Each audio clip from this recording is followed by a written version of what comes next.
Estamos iniciando o nosso programa O que diz Kardec. O nosso programa tem o objetivo de levar a você as informações da doutrina espírita, sempre baseadas nos livros fundamentais da doutrina, que são os de Allan Kardec. Como sempre conosco, nosso companheiro Milton Filipelli. Como está, senhor Milton? Bem, pronto para ouvir o que diz Kardec aqui, né? Vamos tentar trazer algumas informações. Muito bem. Relacionadas hoje sobre um pedido que nós recebemos por e-mail de um companheiro. Meu amigo Milton, diz o e-mail seguinte: o espírito escolhe as suas provas antes de reencarnar. Como ele pode identificar, depois de reencarnado, os familiares com os quais mantém pendências de outras vidas? Interessante a pergunta. Interessante. Bem, vamos começar pela afirmativa, não é? O espírito escolhe as suas provas. É verdade. É verdade. Está aí no Livro dos Espíritos, né? Vocês devem estar já ter localizado. Questão 258 do Livro dos Espíritos. Do Livro dos Espíritos. Então aí já existe a afirmação categórica da escolha das provas. Então, provas e expiações. Essa é realmente a situação de todos os espíritos que moram, residem e fazem experiências num planeta chamado Terra. Provas sob a deliberação do espírito, propriamente dito, antes de encarnar. Cada espírito escolhe as suas provas, uma ou mais. Deixa eu só ler aqui a questão 258, que é bastante interessante, acho que para a gente ilustrar. Na erraticidade, que é o mundo dos espíritos, né? Erraticidade. E antes de tomar nova existência corpórea, o espírito tem consciência e previsão do que lhe acontecerá durante a vida? Então, dizem os espíritos, ele próprio escolhe o gênero de provas que quer sofrer. Nisto está o seu livre-arbítrio. E aí segue aí algumas questões. Mas é muito interessante. Então, usando desse direito, usando do seu livre-arbítrio, livre deliberação, o espírito escolhe uma ou mais provas para passar. Agora, por que um espírito escolhe as provas? O que é que está nessa lei fantástica do Criador? O espírito escolhe provas para ele medir o grau do seu adiantamento espiritual. Cada espírito faz esta reflexão. Todos os espíritos que pertencem à humanidade da Terra fazem essa reflexão posterior sobre aquilo que ele pode ou não pode passar, aquilo que ele já ultrapassou, é capaz de passar. Então, para medir o grau do seu adiantamento, ele escolhe uma ou mais provas. As provas são ao arbítrio do espírito. Elas podem ser fáceis ou difíceis de passar. Ele tem todo o direito. Se são fáceis, com facilidade ele passará. E se forem muito difíceis, que não estão ainda na própria capacidade de resistência do espírito, ele com certeza vai encontrar uma resistência muito grande em relação a elas. E ele pode desistir. Ele pode dizer, agora eu cheguei no máximo da minha suportação, então eu não tenho condições de passar por essa prova agora. Deixa eu transferi-la por uma outra ocasião. Veja outro momento, né? Que beleza da lei é esta. Que o espírito, então, ele percebendo que ele não é capaz de passar pela prova que ele escolheu, ele pode outorgar para uma outra ocasião. Então, aí na sequência desta mesma pergunta ainda do Livro dos Espíritos, Kardec faz a seguinte indagação: então não é Deus quem lhe impõe as tribulações da vida como um castigo? E a resposta: nada acontece sem a permissão de Deus, desde que foi Ele quem estabeleceu todas as leis que regem o universo. Perguntas por que fez Ele tal lei ou não tal outra. Dando ao espírito a liberdade de escolha, deixa-lhe inteira liberdade de seus atos e de suas consequências. Então a nossa vida não é dirigida por Deus. Nós temos que ter esse pensamento espírita sobre a vida. Nossa vida não é dirigida por Deus. Deus estabeleceu as leis e nós nos enquadramos a elas. Então nós estamos garantidos. O nosso êxito, a nossa vitória é definitiva. Ela com certeza vai ocorrer. Cedo ou tarde, né? É melhor falar assim, né? Ou agora ou depois. Depois, né? Mas depende só da ação, da boa vontade, da intenção, das providências que cada um toma. Então eu falei a respeito das provas e dizer que expiação significa efeito, consequência. No catolicismo ela tem uma conotação de punição, de penalidade, de castigo de Deus. Mas quando não existe castigo de Deus no espiritismo, então a interpretação é de que expiação deve ser entendida como consequência. Consequência do quê? Consequência de causas anteriores produzidas pelo espírito, que não tem como mudar. Por que eu disse isso? Porque as provas ele pode transferir, mas expiação ele pode só atenuar. Mas tem que enfrentar. Mas, como consequência, vai passar. É aí que essa linguagem católica do Livro dos Espíritos fala sobre castigo, penalidade, imposição de Deus e tudo mais. Então, quando aqui, voltando à pergunta deste nosso companheiro, como ele pode identificar, depois de reencarnado, os familiares com os quais mantém pendências de outras vidas? Então, aqui é uma questão, né? Que ele que escolheu, ou então, ou são provas ou são expiações. Por vezes, essas pendências decorrem de expiações. Decorre de expiações, com certeza. E pode ser de provas também. Provas também. Pode ser de provas também.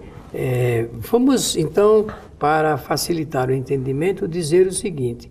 Todos os familiares, ou melhor dizendo, todos os espíritos de um núcleo familiar mantêm entre si pendências morais do passado. Pronto, isso é uma afirmação categórica do espiritismo.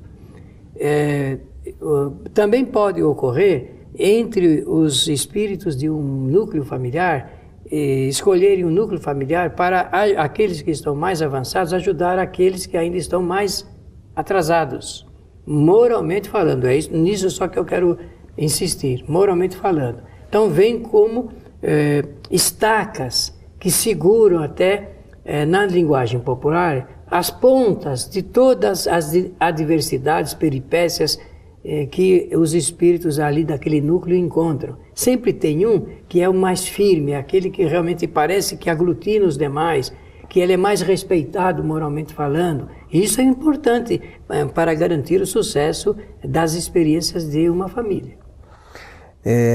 Ô Milton, pensando nisso, nós temos uma série de dificuldades, né? Tem esses que são os sustentáculos, mas tem sempre aqueles também que são os problemas, né? Podemos até dizer os obsessores. Os obsessores. E existe mesmo obsessores dentro de uma mesma família? Sim, tanto pode ser o filho com relação à mãe, com relação ao pai, com relação aos irmãos, como a mãe em relação ao filho, o pai em relação ao filho.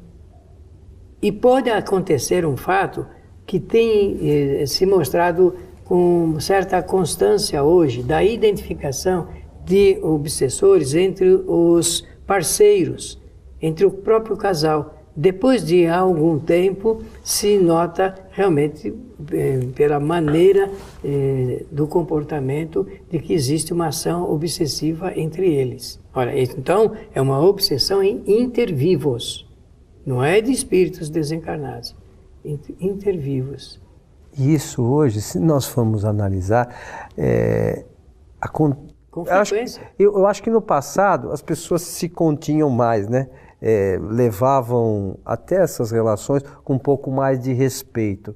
Hoje, se a gente for analisar com calma, a gente vê que chegou-se casais aí depois de 30, 40 anos de casado, se separam. Como explicar, não é, essa coisa? Uma relação com uma família bonita, acabam se separando, às vezes com ofensas, com discórdia. Coisas até muito perigosas e extremamente difíceis, né, de suportar. Vejam a beleza do estudo espírita que nos promove a oportunidade de nós entendermos esse assunto e propormos a terapia espírita, porque existe a terapia espírita, o tratamento espírita para os casos da obsessão entre membros da família. Nós precisamos observar isso com insistência, Coelho. E as casas espíritas têm que estar preparadas para atender essas pessoas, orientar, né? Muito mais. Daqui para frente, muito mais. E por que você acha que daqui para frente muito mais? Porque nós estamos vivendo uma espécie de epidemia. Se eu posso usar essa palavra, estou pedindo emprestado essa palavra da ciência. Uma epidemia obsessiva. Estamos vivendo momentos de alta perturbação mediúnica, em que os espíritos estão torpedeando, penetrando, insistindo, provocando até o desmanche de um núcleo familiar com muita facilidade. Quantos casamentos estão aí se esfacelando por ação obsessiva, por ação, interferência de espíritos maus? Porque existe uma organização que não deseja a união das pessoas, a manutenção do vínculo familiar, porque a família é a célula máter da sociedade. Desmanchada a família, com facilidade nós estragamos com a sociedade. Desestrutura tudo. Então nós precisamos olhar isso com muito cuidado. E eu acho que o estudo espírita é muito importante nesse sentido, porque faz com que a gente entenda essas questões, que há realmente essas diferenças, mas o objetivo é fazer com que as pessoas continuem caminhando juntas para, de alguma forma, sanar essas pendências e continuar a sua caminhada evolutiva, né, Milton? Claro. Então, você me dá a chance de falar mais um pouquinho sobre esse assunto. As pessoas estão com muita facilidade dissolvendo as uniões. Não fazem todo o esforço possível e imaginável de manter a união, de nutrir-se de forças para que a união seja respeitada, mantida, que aquele compromisso firmado anteriormente chegue até o final. Parece que hoje a primeira coisa que acontece, primeira coisa às vezes até, desculpe a palavra, pueril, infantil, é motivo para que realmente se desestruture todo um trabalho de união. Se nós voltarmos ao início, escolha das provas. Então você vê, analisando isso tudo que nós comentamos, se nós escolhemos as provas as quais nós queremos medir o nosso grau de adiantamento, e chega no momento que a gente pode levar a êxito isso, a gente desiste. Então a gente às vezes não tem consciência que a escolha foi nossa. Fomos nós que, vamos chamar assim, programamos a nossa encarnação. Não foi ninguém que fez isso para nós. Esse projeto é nosso. É nosso. Deus permite, estabeleceu as leis naturais, mas fomos nós que programamos, né? E chega aqui, a gente joga tudo.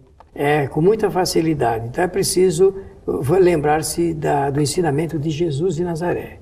Jesus ensinou que nós podemos vencer em uma encarnação simplesmente usando de três recursos, da paciência, da tolerância e da indulgência. Paciência, tolerância e indulgência. Paciência, que é saber aguardar, saber esperar. Quem sabe aguardar e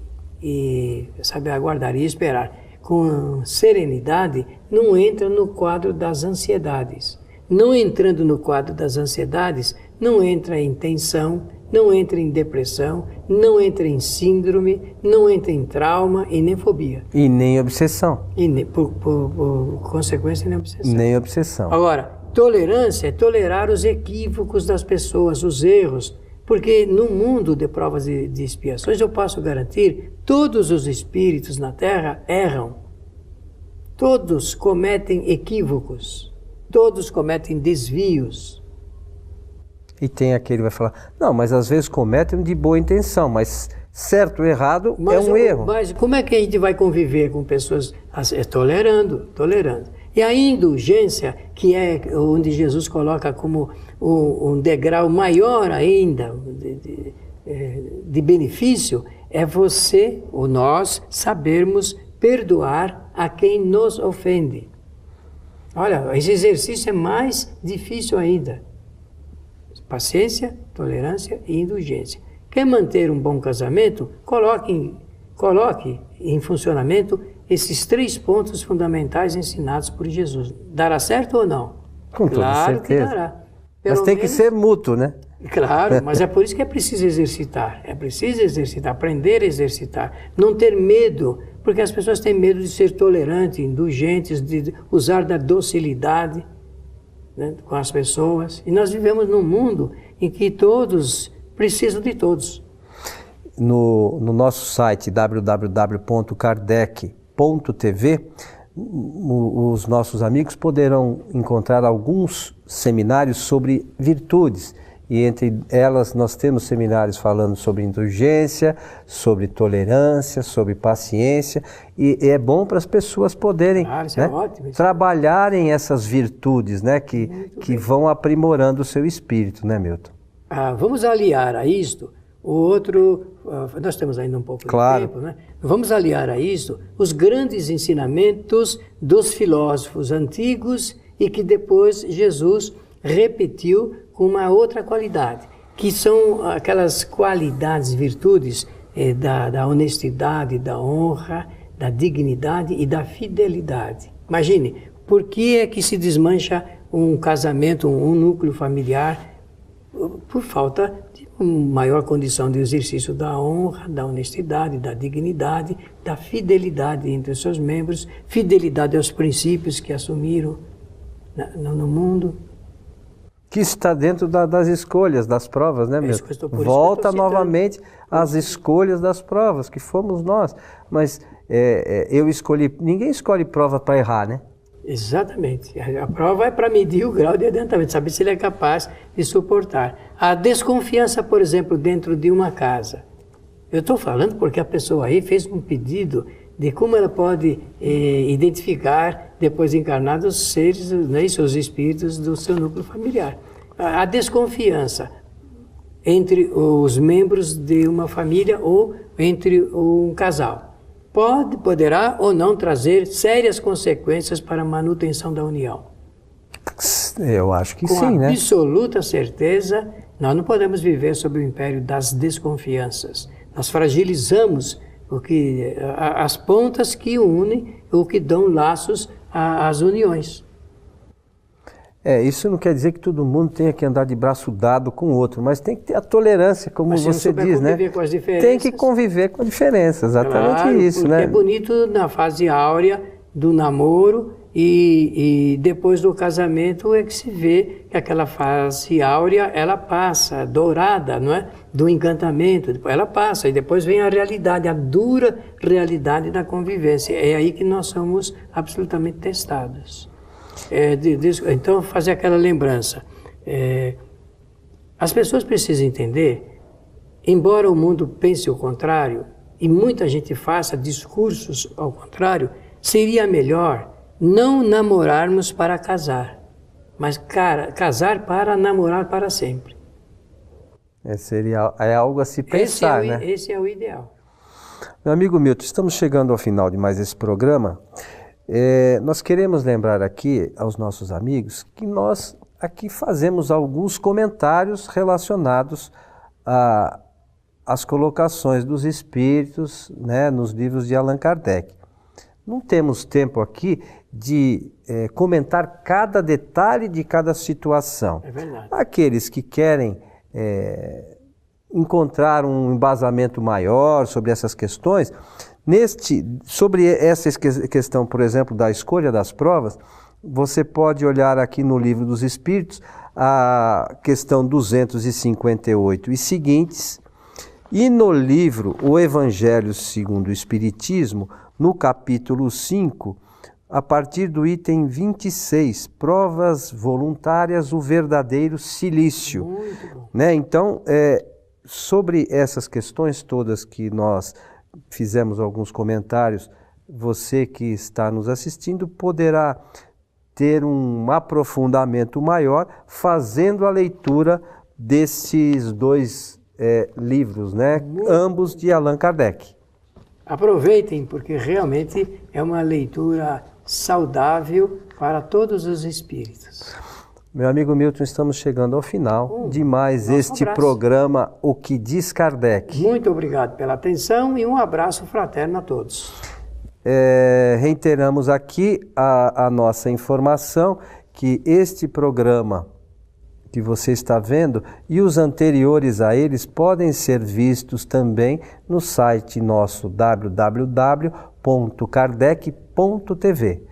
Só isso, kardec.tv. Você vai assistir a esses programas e outros programas mais produzidos pela nossa Casa Espírita. A você que esteve conosco, o nosso abraço. Esperamos encontrá-lo em nosso próximo programa. Até lá.